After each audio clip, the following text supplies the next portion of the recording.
Right, go live. Yeah. Yep.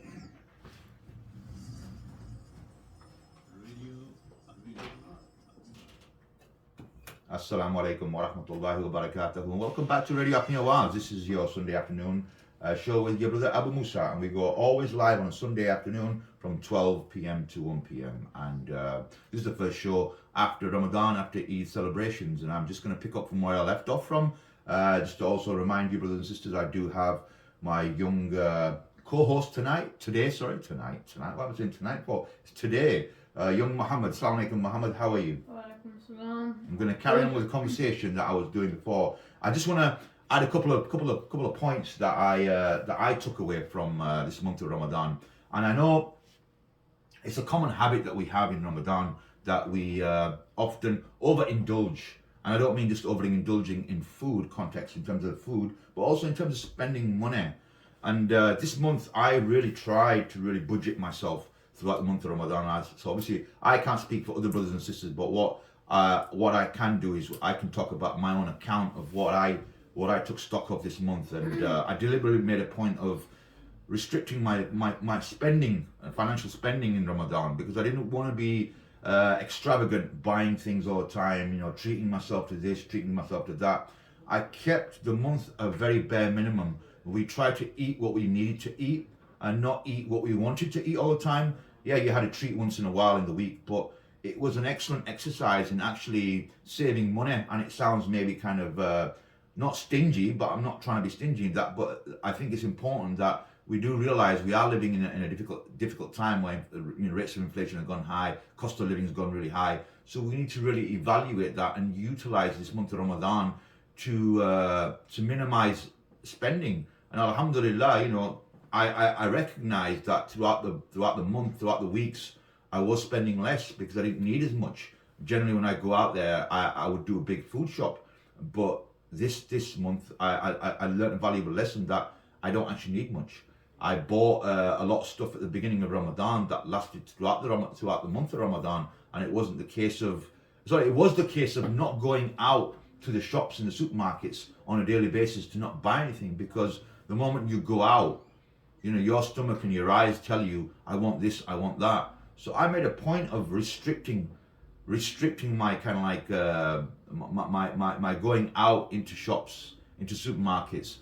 I mean, don't get me wrong, towards the back end of Ramadan, I did take a few visits here and there, but majority of Ramadan, I restricted my outgoings to various places to minimize my spending. And I would say that I probably cut back at least 50% per week, because I budget on a weekly basis. So for those of you out there, obviously everybody has their own way and means of budgeting their finances, but I budget on a weekly basis. I look at my budget on a weekly basis, and I was able to save, alhamdulillah, a lot of money throughout that month, which was good, because obviously that money that I saved got spent towards the back end of the month for Eid and everything else like that. So alhamdulillah, that was good. And last but not least, important lesson that I also learned was the restriction of food was really important. And I realized a valuable lesson that what my routine became in Ramadan was, when I opened my fast, I'd normally have a protein shake for myself and some dates and some fruit. Now that would be suffice for me to open my fast with. So I'd open my fast on that. I'd go about praying.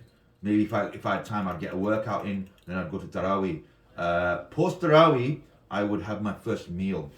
So that delay really taught me a valuable lesson, brothers and sisters, that what we need to realize and take stock of is that when the fast goes throughout the day, our stomach, our digestive system is obviously on halt. It's basically redundant throughout the whole day. And the moment we open fast, we are reintroducing food to our stomachs. We're reintroducing food to our digestive systems. And I don't know about yourselves, but I do realize that the moment I put something into my stomach, I am full. I feel satisfied. I feel kind of invigorated. I've got energy in my body. I've come back to life. It's like pouring water on a dying flower. You see the flower start to blossom, and that's how we human beings feel. We feel alert. We feel awake. So I delayed putting any real solid food into my stomach. maybe up to an hour, hour and a half. What I found really useful for me was having a quick workout that really kind of got everything going in my body, blood circulating, got me alert and alive. And when I would eat my meal post Tarawih, post workout, my body was ready, and I felt I was really digesting that meal, and it was going where it needed to go. Whereas if I was having a meal, and many often throughout Ramadan, I would have a meal after praying, and I would feel the slight bloatedness because it was difficult to control the amount of food you would eat, because you wouldn't realize you would have a couple of nibbles here, nibbles there, and you'd feel full. And I made a concerted effort this month to really control the amount of food that was going into my stomach.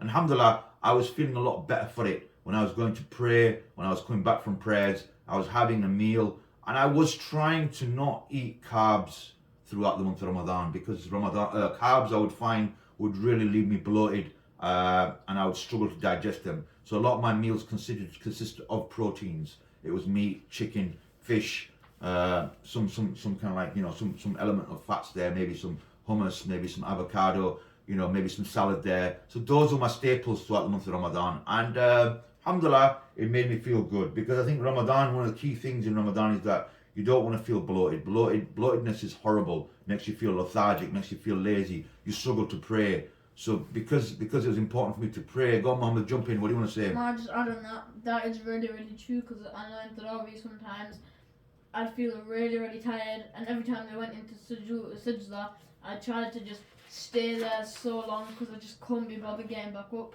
And so many times I just shut my eyes and I really just wanted to go to sleep, because you get really lethargic, like my dad said, you get really, really tired, and keep on doing 20 rakahs straight after what's the word, continuously doing it, not taking that much of a break. It really gets you really tired. No, alhamdulillah, and it's a good point there, Mohammed, because I did feel a difference, because in the past, when you do maybe eat not more than you need to eat, it does impact the way you pray. So I think it's important for your own spiritual well-being and to get the most out of your worship time, is that you're not feeling too full. And I think it leads me on to the beautiful hadith of Muhammad sallallahu, where he said that the stomach is in three parts. He said a third for water, a third for food, and a third empty. And I think that is a principle in Ramadan that we should really exercise as much as we can, because the hardest thing to do in Ramadan is to control the amount of food that goes into our bellies, given the fact that our bellies are very restricted and are very compacted in that month of Ramadan. And you have to remember, brothers and sisters, because our stomachs shrink, we don't need as much food in there to keep us going. So what my recommendation would be to you, when I'm going forward into the next year, inshallah, if we live to sort of like witness that Ramadan, is that open your fast with something light and easy, and let your stomach break into that habit of reintroducing food. Pray, take some time out, have a coffee, have a cup of tea, whatever like that. Go to the masjid, come back and eat your meal. If you can change this habit, I swear by Allah that it will benefit you in the long run and benefit your health as well. And I think coming out of that month, continue that habit of eating. We have habits that we take in terms of our ibadat, but also in terms of our eating and well-being. It's critical that we understand the month of Ramadan has many physical and health benefits that we don't really kind of utilize post-Ramadan. Obviously avoiding certain food groups. Fried food obviously is one of the biggest kind of poisons we put into our body, and it's hard to sort of say, no, I understand that. Muhammad, come in. I think a lot of people, they always think, that like Ramadan, I know a lot of people, they start increasing the fried food, so they have a lot of samosa, spring rolls, pakode, sea kebabs, all those types of food. They start Is that what having, you had? not all of them, and it just affects you a lot when it comes to Tarawih time, because those type of foods, they make you feel lethargic. I think to open your fast, you need a nice clean food, like as in some fish, some meat, some food with protein, carbohydrates, and like all those types of stuff, because protein, they give you recovery or something like that. I know that in science. Yeah, you're right. Carbohydrates, they give you minerals or something. They give you energy, Yeah, but they give you know. energy, but like that type of energy, like carbohydrates, that will get you through the Tarawih.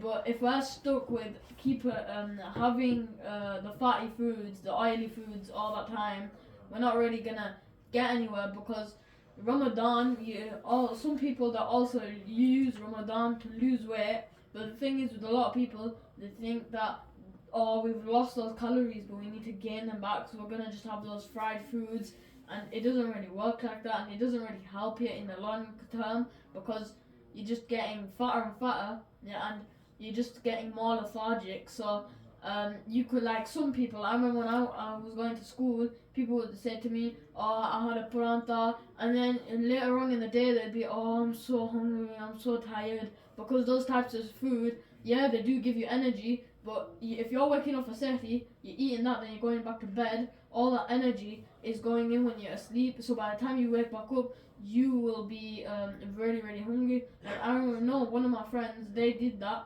and first period, so about 8:30, his stomach was rumbling really, really crazy, and that's what he had. Safety. Thank you for that, Mohammed, for your little input there. I just want to also add to that, look, we need to be an ummah that is strong, not just physically but psychologically. And I think one of the greatest lessons that Ramadan teaches me is mental fortitude, is that resilience that we create. The fact that we are relying upon Allah, we're not relying upon too much on food and water. And if we can get through a day like that, then why are we going the opposite way when we open our fast? That month is a month of control, month of kind of like, being patient and surviving on less. And if we can survive on less, we can do so much more. And alhamdulillah, I feel far stronger going through that process. And I think it's important that, we do look after our physical well-being. And if our physical well-being is being impacted through the types of food we are having, then the month of Ramadan is an excellent opportunity for us, not just to get spiritually enlightened, but also to reevaluate our nutritional intake. What are we eating? What kind of foods are we eating? How does that food make us feel? Because when you fasted all day, you know the different types of food groups that you eat and different foods you eat, how they make you react, how they make you feel. Like young Muhammad was saying, there's certain types of carbs and starchy foods and fried foods that make you feel lethargic. But on the opposite end, you can have a piece of fruit, you can have something else like maybe a bit of a shake or something like that, and your body feels revitalized. It's got energy, it's got strength. It allows you to function. And I think one of the things that I took from there is that less is more. Less is more, brothers and sisters. We don't need to eat more to feel good. We need to eat less. And I think, we need to take those good habits forward and realize that, we need to become a society of good living, good eating, good well-being, all round, holistic. Islam is about being holistic. It's a holistic approach to life. We are not just Muslims who pray 5 times a day, but we are Muslims who are conscious of what we eat, because we know, nutrition and our bodies are an amana upon us. They are a trust from Allah, and how we sustain and we feed these bodies is important. We want to be conscious of the capitalist nations, how they manufacture foods, how they introduce processed foods into our lives, and how it impacts us, not just on a psychological level, but also on a health level, how our health is being impacted. We want to become a community that's strong, not a community that is weak. So there's so many lessons to take from the month of Ramadan, brothers and sisters. And I think, I'm just conscious of time. I don't know how much time we have on. How are we doing for time? We're doing Brother AJ? 14 minutes. Right, okay, we're going to take 40 minutes of that video. 14 minutes. Okay, we'll take a short little break there, brothers and sisters, and we'll come back after this short ad break. Assalamu alaikum wa rahmatullahi wa barakatuhu.